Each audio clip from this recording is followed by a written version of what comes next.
Rajaratnam denying federal insider trading charges. Rajaratnam facing 11 insider trading counts, and Danielle Chiesi also pleading not guilty in that federal case. Before we go back to Burt White, let me get a quick reaction from Doug Burns. Not a surprise, right? No, not at all. As I say, I mean, it's funny. I've been in this business 25 years. I don't think I've ever seen anybody plead guilty at an arraignment except with a pre-arranged plea agreement. So, of course, on the first appearance, not guilty is the norm.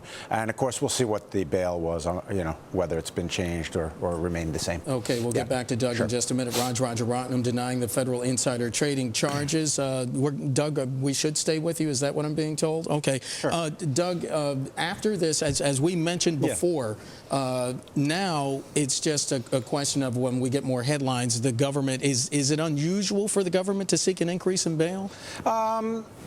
It's hard to say. I mean, normally something happens in the interim. In other words, Your Honor, we've learned that he's violated a term of bail by doing something. We have no evidence of that here. Your Honor, this charge, let's say it were much more serious than the original complaint, which I don't think is the case. Those are the type of situations, Mark, where you'll see an attempted increase in bail. So if failing that, without that, you're not going to see that.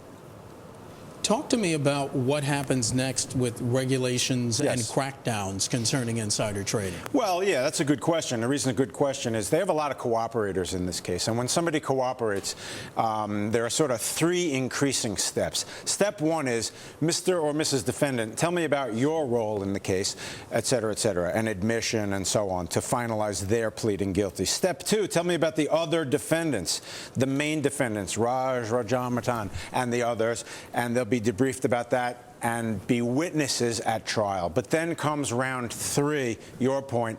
Tell us what you may or may not know about other insider trading activity beyond this case. Ironically, defendants say, wow, I'm only going to get credit if I know about more and more criminality, you follow me? And some people complain that I only know about this case. But again, if you know about other more wide-ranging behavior, it can inure to your benefit. So that's the third part of cooperation. Former federal prosecutor Doug Burns.